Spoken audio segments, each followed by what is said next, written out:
നമ്മളിനി എത്ര തവണ പോയാലും കണ്ടാലും അനുഭവിച്ചാലും മതി വരാതെ പിന്നെയും പിന്നെയും അവിടെ പോകണമെന്ന് നമ്മളിങ്ങനെ കൊതിപ്പിച്ചുകൊണ്ടിരിക്കുന്ന ഒരു സ്ഥലം ഉണ്ടെങ്കിൽ അത് ഉറപ്പായിട്ടും കടലായിരിക്കും. അവിടെ ചെന്ന് ആ കടൽ കണ്ട് അങ്ങനെ അങ്ങ് നിൽക്കുക, അല്ലെങ്കിൽ ആ തിരയിലൂടെ ഒരു ഗത്യന്തരം ഇല്ലാതെ അങ്ങോട്ടും ഇങ്ങോട്ടും സർക്കിട്ട് അടക്കുക. ഇനി ഒന്നും പറ്റിയില്ലെങ്കിൽ ആ മണലിരിക്കുക.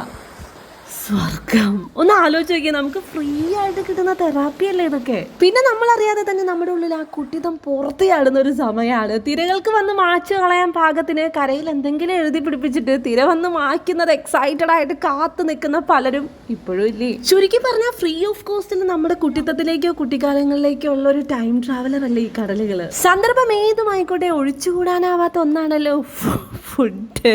കടലിൽ പോകുമ്പോൾ അവിടെ കപ്പലണ്ടി വറുത്തത്, ഐസ്ക്രീം, എഗ്ഗ് ബജി, മുളക് ബജി, കോളിഫ്ലവർ, അങ്ങനെ നീണ്ടു കിടക്കുന്ന ഒരു ലിസ്റ്റ് ഉണ്ടാവും. ഓടി നടന്ന് കഴിച്ചിട്ടായിരിക്കും നമ്മളെല്ലാവരും തിരിച്ചു വരുന്നത് അല്ലേ.